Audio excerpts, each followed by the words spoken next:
What we'll cover today is what we should be eating, how to manage our health and our weight, so both ends of the spectrum, whether you want to gain weight or you have trouble with losing weight, healthy food alternatives, so how to make smart swaps, and then eating for one tips and tricks. So usually that's a bit hard when you're cooking just for one person, it gets a bit monotonous.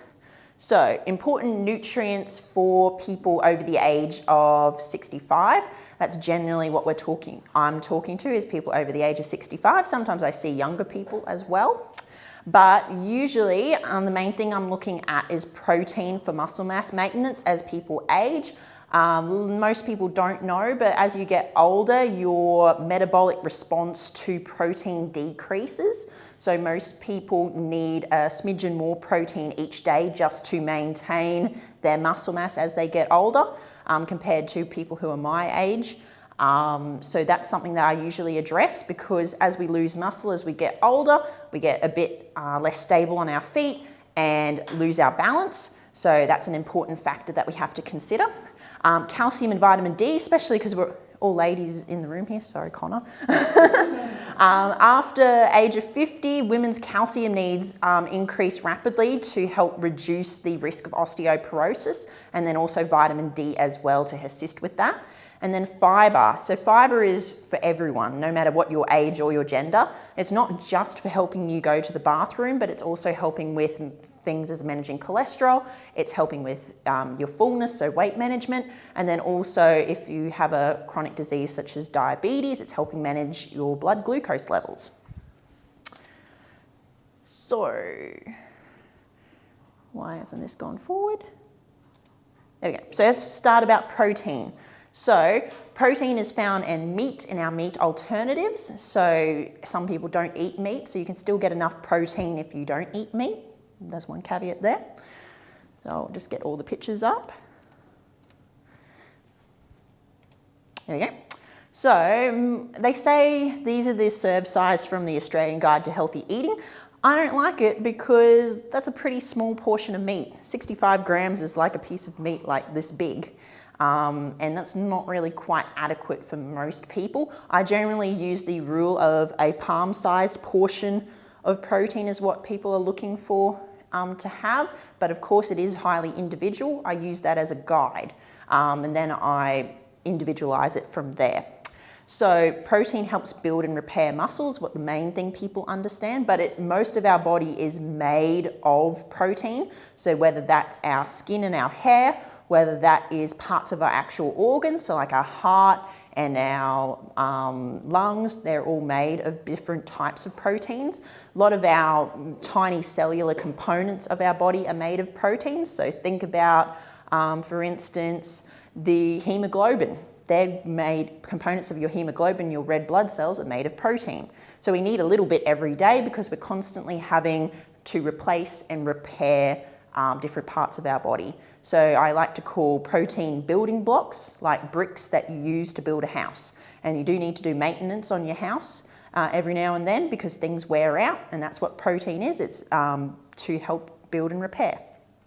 Hormone production, so all of our hormones in our body, not just the female and male ones, but also our signaling hormones for everything are made from protein. So if you don't have enough protein, you're going to be at risk of having low levels of circulating hormones. For instance, the hormones that tell you to change your blood glucose levels are also made of protein. So that's insulin and glucagon.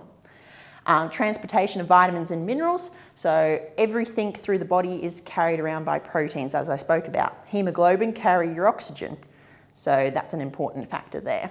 So our eggs, our fish, our meat, our dairy foods, and even our meat alternatives, such as our baked beans or legumes, nuts and seeds, or things like tofu or other soy products can be used as a protein source. But everyone's protein needs are highly individual based on their age, their gender, and then also their body size. So I can't give specific recommendations on how much you need a day, but I can give you an idea just by looking at this. So before you go on, can I just quickly clarify those sizes before? Yeah. So So that is one serve? Yes, according to the Australian Guide to Healthy Eating, this is what they've classified a serve of steak or a serve of chicken. Sure. I personally believe those are quite small, and I change them according to the person. I would not tell a 100-kilo man that he should be eating 65 grams of steak. He would probably walk out of the consult room laughing at me because he goes, that's never going to happen. So that's why I generally say the palm-sized portion of protein, and it tends to be adequate enough for people for one serve. But of course, as I said, it's highly individual. Some people need 100 grams, some people need more like 150 grams of protein for one serve. And then also how many serves across a day is highly variable as well. So I 2 serves a day. yeah, but that's what the Australian Guide to Healthy Eating says. I usually individualise it to a person's age, gender, body weight, and then also what they're coming to see me for. So it depends on the person. And So, what they do. And what they do, I suppose. I mean, if you're not a working person. Activity. yeah, yeah, activity level as well, yes. But yeah, I consider that probably as the last. I probably do age and body mass first as the most important factors for working out someone's protein needs. Calcium and vitamin D. So, same with protein parts of our body. Our bones are made of the mineral calcium, which we derive from our diet. That's the only way we can get it. And every day we're turning over old bone and replacing it with new bone, and it's happening constantly. So that's why we need calcium every single day. And vitamin D is a vitamin that helps us absorb calcium from inside our intestines to actually get it into the body where we can use it. So the main sources of calcium are our dairy foods, but you can get calcium from other sources, such as your calcium set tofu, also your fish with bones, so salmon with bones in it or sardines with bones in it. Those are 2 examples of calcium sources that people aren't really aware of. But in general, a serve of calcium is about 300 milligrams, and that's 1 cup of milk, about 200 grams or 3/4 of a cup of yogurt, or 40 grams or about 2 thick slices of cheese. And vitamin D, you can get adequate amounts from the sun if you have fair skin, and you get about 10 to 30 minutes of early morning sun. But if you're avoiding the sun for skin cancer concerns, or you spend a lot of time inside and don't go out very often, it can be worth getting your vitamin D levels checked regularly by your GP, because low vitamin D levels is something that can really affect your bones quite badly. Because if you haven't got enough vitamin D, you can't absorb the calcium you're eating, and therefore your bones might be weakening as a consequence. So, yeah. For 1 cup of milk, if you had a strong cup of cappuccino, is the coffee going to undo the good work of the calcium?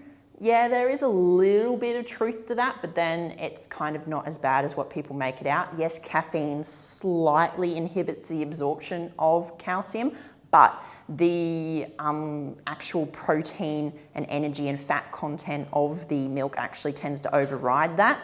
So basically, if you're having at least 2 tablespoons of milk in your tea or in your coffee, the caffeine is going to do bugger all to stop the absorption.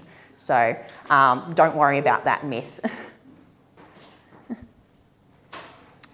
Alrighty, now we're talking about fibre. I can wax and wane about the benefits of fibre all day long. I should probably do a gut health presentation at some point. I'll try and keep it brief and not go into all the depths of the research about fibre. Fibre is more than helping us go to the bathroom to do a number 2. Yes, you do know when it's not going well, because that's usually the first thing people complain to me about in clinic, where they're going too much or they're not going enough. But fibre helps with more than just that. And the foods that we get fibre from are very health promoting foods. So that would be our fruit, our vegetables, our nuts and seeds, our legumes, our whole grains. So all of our plant foods are high in fibre. So if people ask me, does butter have fibre? And I go, is it from a plant? And they go, no, it's from a cow, it's from milk. And I'm like, no, well, therefore it does not have fibre because it's not from a plant. So plant foods contain fibre. So not only does fibre help us go to the bathroom, but it helps us feel full. It makes our meals more satiating. fibre is actually the second most satiating nutrient, coming in second to protein. So if you want your meals to feel satisfying and make you feel like you've had a good meal, having adequate amounts of fibre is one way to do that. So that leads into weight management. People who eat more fibre or eat more plant foods in general tend to be a healthier weight from the research. Specifically, they were looking at whole grains, I believe, when they were doing some research, and people who ate more whole grains were a healthier BMI compared to people who ate more refined grains who had less fibre. So it does make a big difference. And if someone you know or yourself has a chronic disease known as diabetes, fibre helps also control our blood glucose levels in the regards that when a food is higher in fibre, the glucose in the food is broken down more slowly, so that's going into the blood more slowly, and therefore your blood glucose levels are rising more slowly and gently rather than rising rapidly and then falling rapidly. So that helps control blood glucose levels and keep them within the acceptable range for people who have trouble controlling that when type 2 diabetes is a factor. All right, strategies to increase fibre in our diet. Choosing whole grain or whole meal over your white varieties. So when you're looking at a label, dietary fibre is normally second from the bottom, and you're looking for, in breads, at least 5 grams of fibre per 2 slices of bread.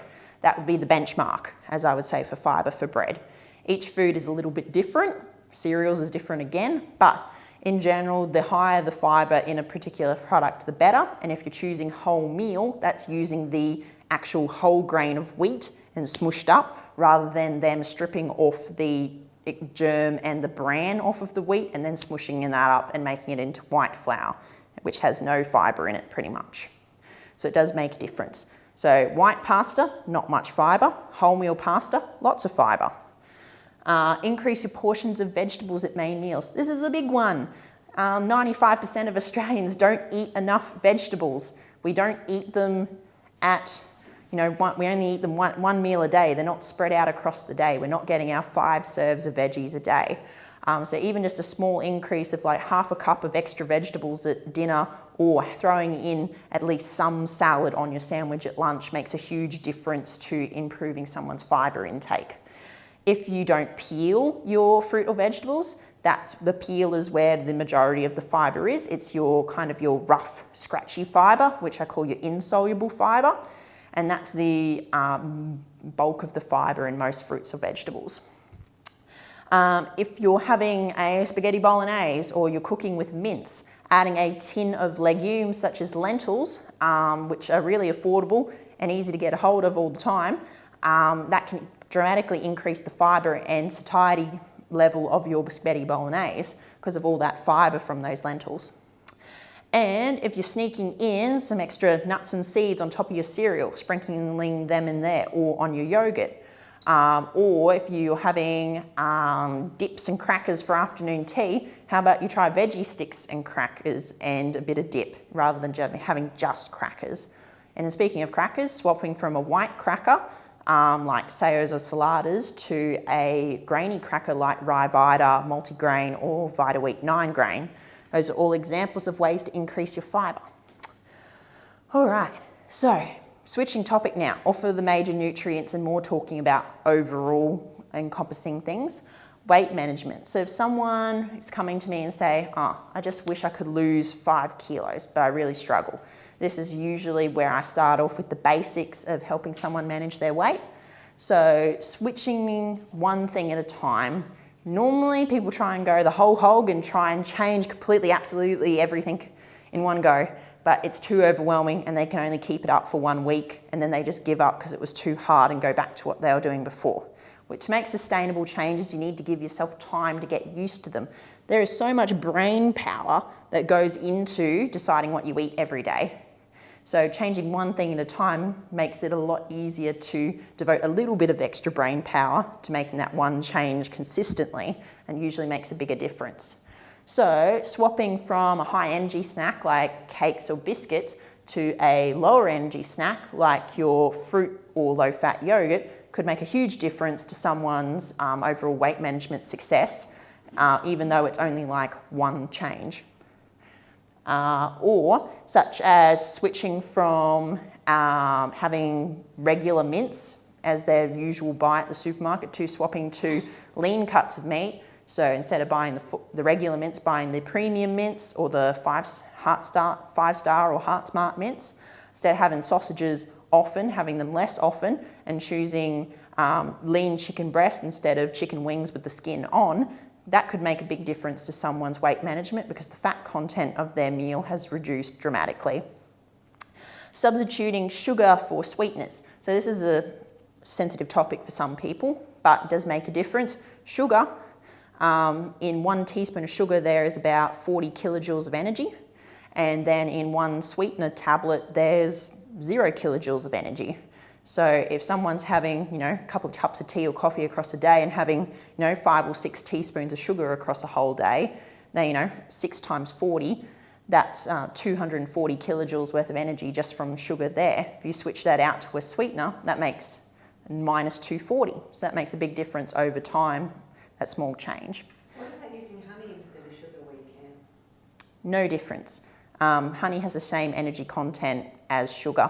Therefore, unless you're going to use less honey than what you were sugar, there's not going to make that much of a difference. And what about the debate about sweeteners being artificial?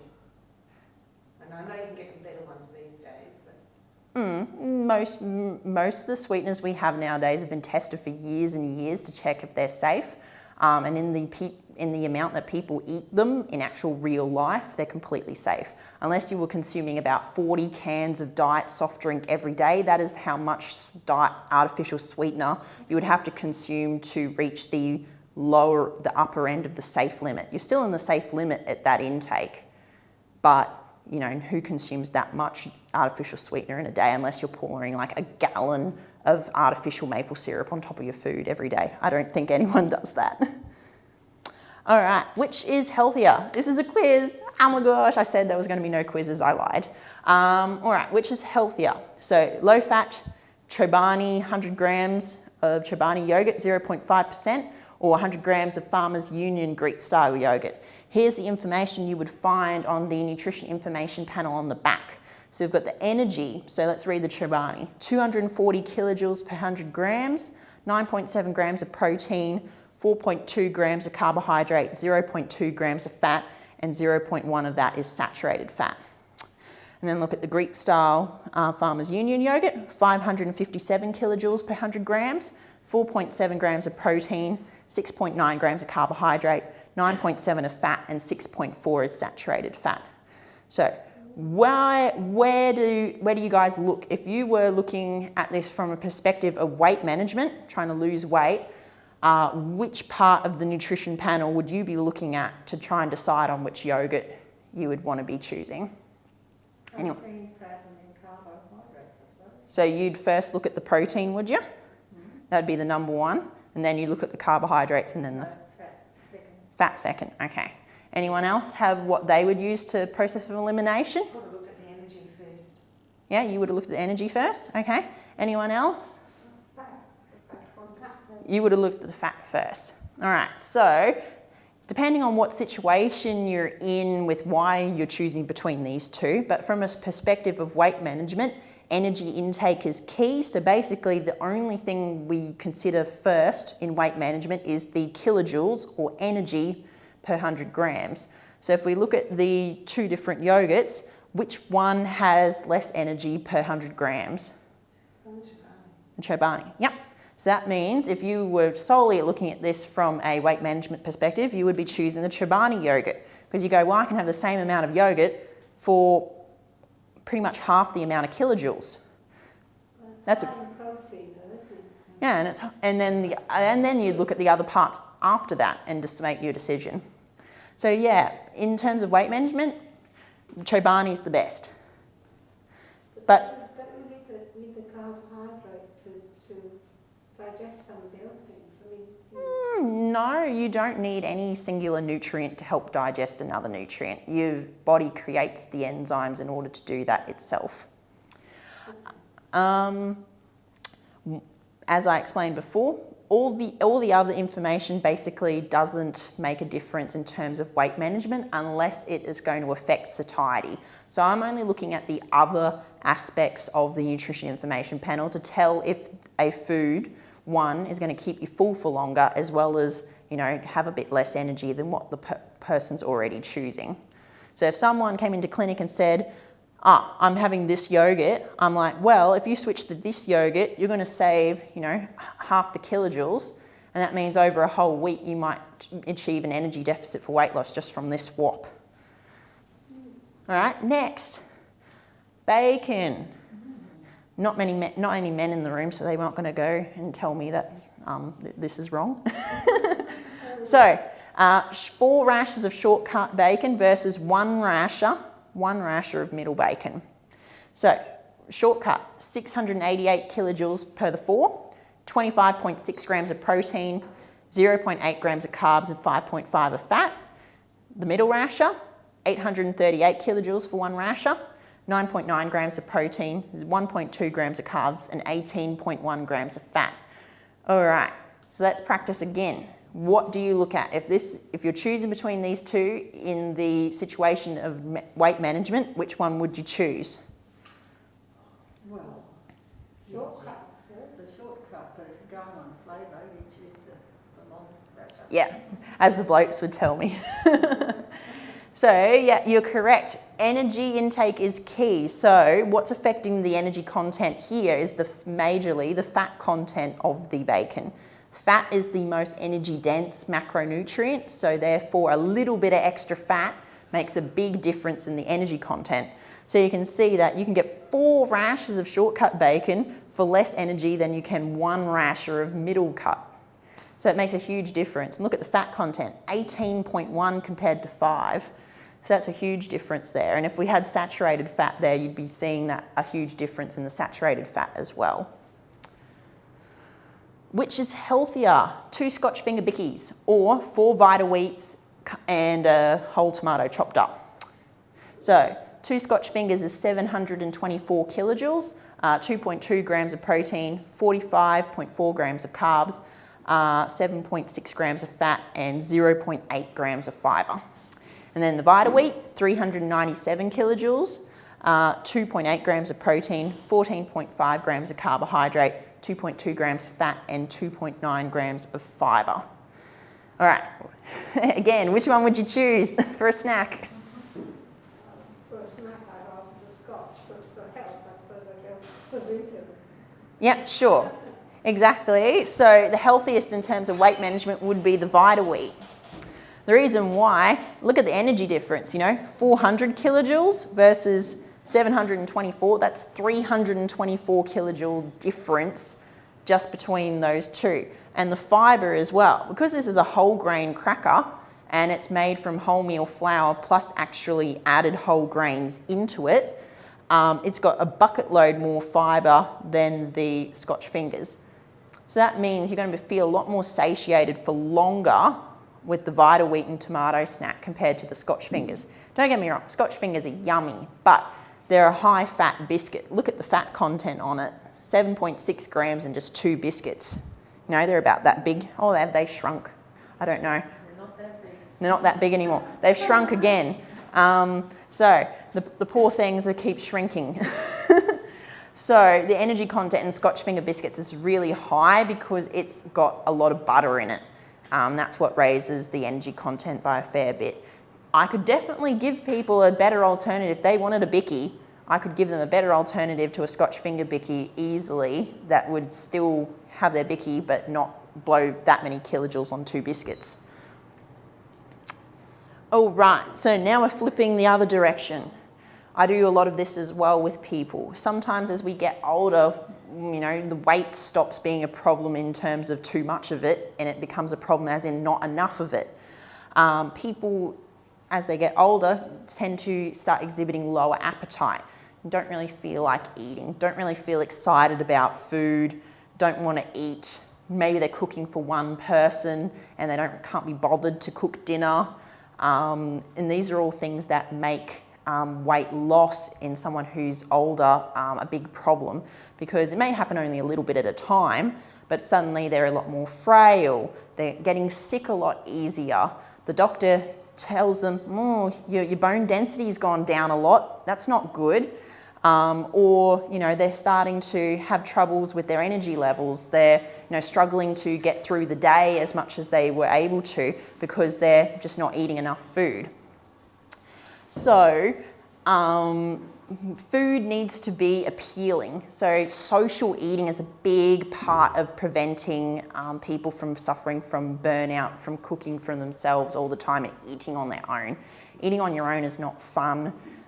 Social aspect of food is important, not just the scientific kilojoules and nutrient content of food.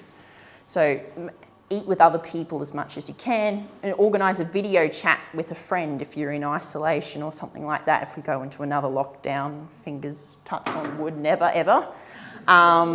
So fortify the foods you're eating as well. I do this a lot with people who are struggling and they can only eat like a little bowl of food at a time because their stomach has shrunk over time and gotten used to only eating small amounts of food. So they look at a big plate of food that their grandkids have served them up and they go, oh gosh, I can't eat all of that. Oh, and it puts them right off.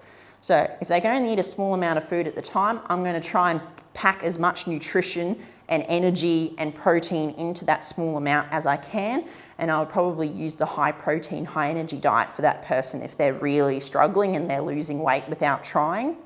Adding margarine and butter to a food greatly increases the energy content, as we talked about before. So adding butter to their mashed potatoes, putting cheese on top of things, that's ways to help people gain weight when they're struggling to eat enough. And we already talked about the cheese. Where are we? Protein at meal times. So when people are older, as I talked about in the beginning, their protein needs increase. And sometimes when we get older, you start to eat less of the protein food because it's expensive. You have to cook it. It's hard work to cook it. You might be having a taste aversion to particular meat foods and not really feel like eating them anymore. So I'll be looking at increasing protein at every single meal, not just through meat, but through other aspects of the diet as well, like dairy foods, like nuts and seeds, like things like peanut butter. If I can get that into someone's diet to increase their protein intake, I will, because when people are losing weight without trying, it's usually not just the fat that's disappearing, it's their muscle as well. And that leads to more frailty, less balance, higher risk of falls. So those are all things that we want to avoid. Snacking. So eating small meals frequently is an important thing if someone's struggling with low appetite. If you can only eat this much food at a time, you're going to eat 6 meals a day. Breakfast, morning tea, lunch, afternoon tea, dinner, supper. Non-negotiable.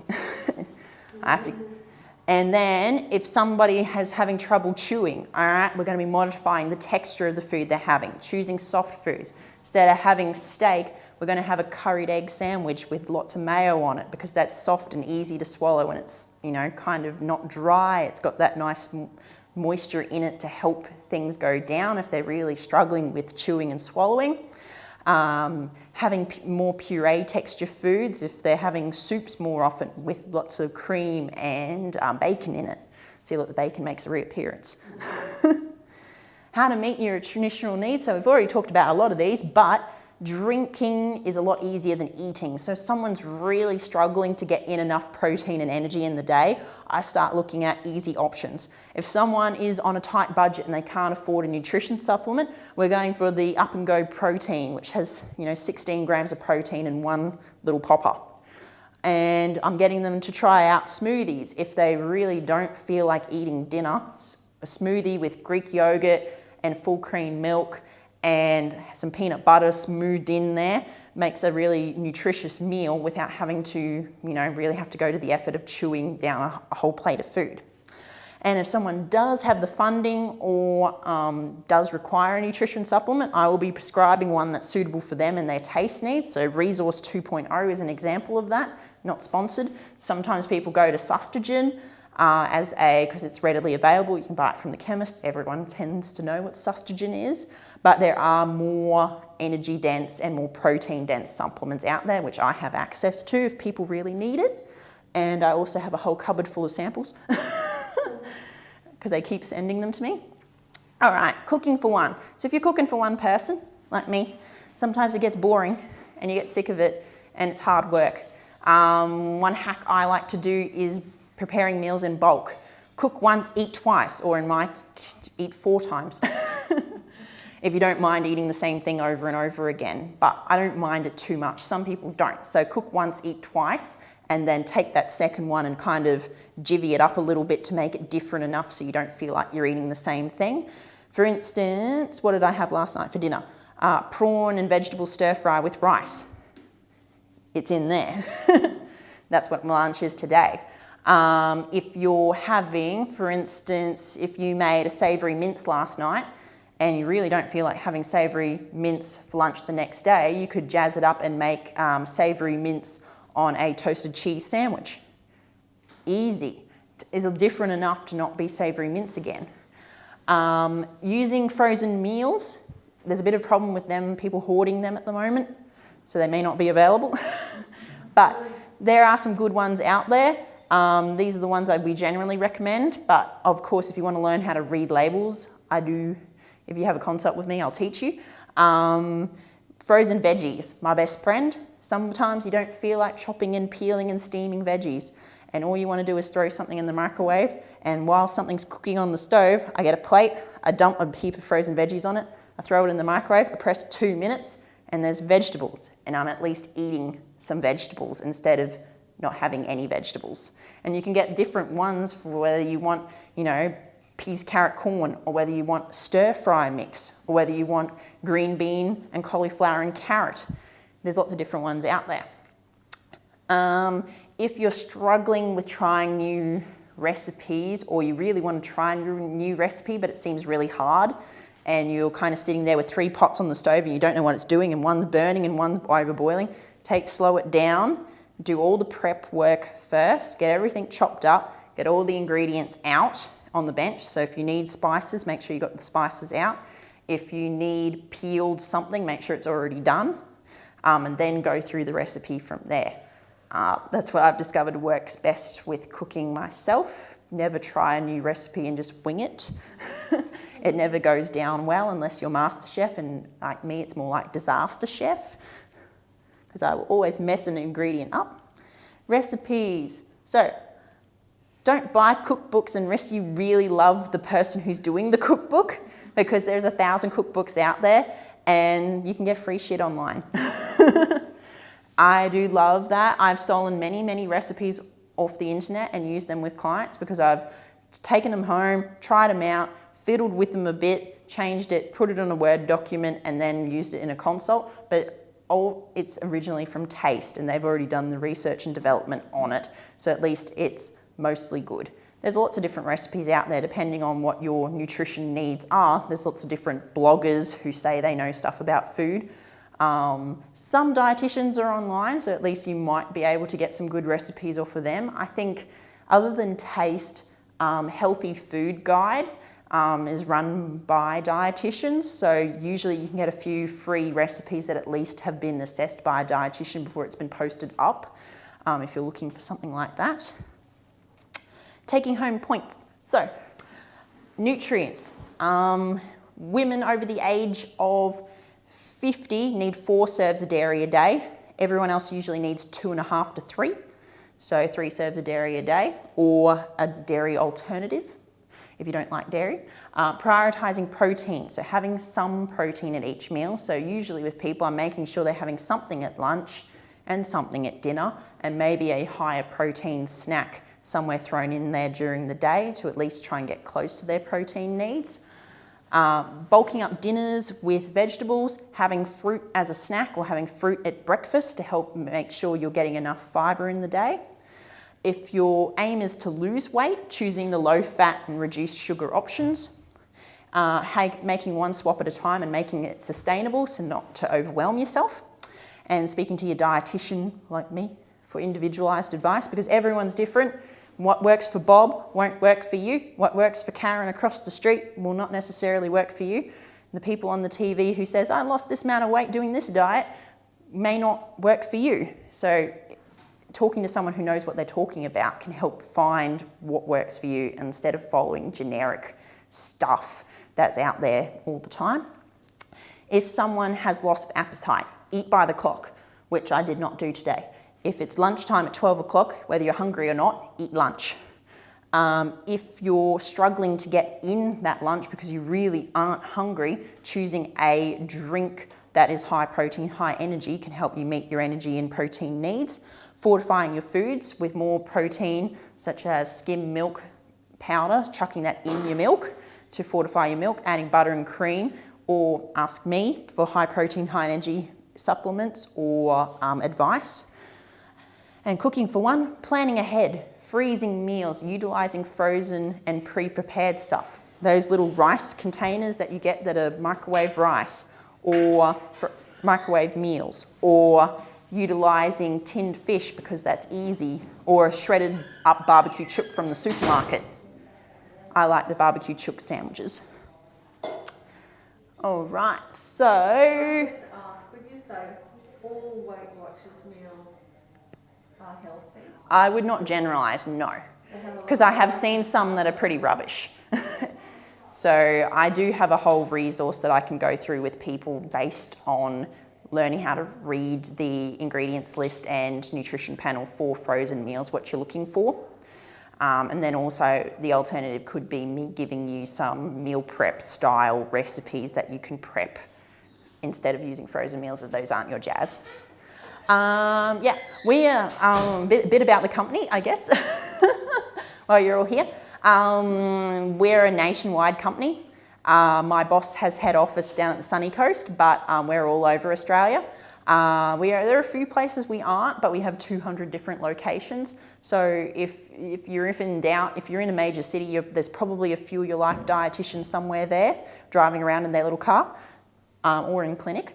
And we do all ages. So I've seen kids, middle-aged people, teenagers, adults, really elderly people. My oldest client is 94. My youngest client, I think she was 14 months old. Yeah, so all different ages, all different problems. Everyone's got a problem when they come and see me. No one comes and sees me who's perfect, otherwise they wouldn't need me. DVA, I usually see DVA clients, but of course if you are a private client or someone with a Medicare referral, you can see me in clinic because that's cheaper that way rather than me driving out to your house. Everyone else, yeah, my Medicare will be bulk billed, so it is free if you do have the 5 care plan visits available, which all the care plans should have renewed as of January 1, so most people should have their 5 visits available unless their doctor's already done a new care plan and allocated them to like the podiatrist, which they're like 4 visits for the podiatrist and 1 visit for the dietitian. And I go, cool, so you got really good toenails. Any questions? I'll take specific questions to the presentation first, but if you do have a random question, you can also ask that too. Yeah, open to the floor. What artificial sugars are the better ones to use? There's no specific best one, to be honest. It depends on your taste. They all have a little bit of an aftertaste, unfortunately. My landlord loves stevia. He raves about that. He puts that in his tea and his coffee. Most people just use Equal or something like that. To be honest, I don't have a sweet tooth, so I haven't really experimented with many artificial sweeteners, so I can't really tell you which one's my favourite. It's whatever one works for you is the main thing. Yeah. Any other questions? If you wanted to lose weight, is it bad to have whole milk?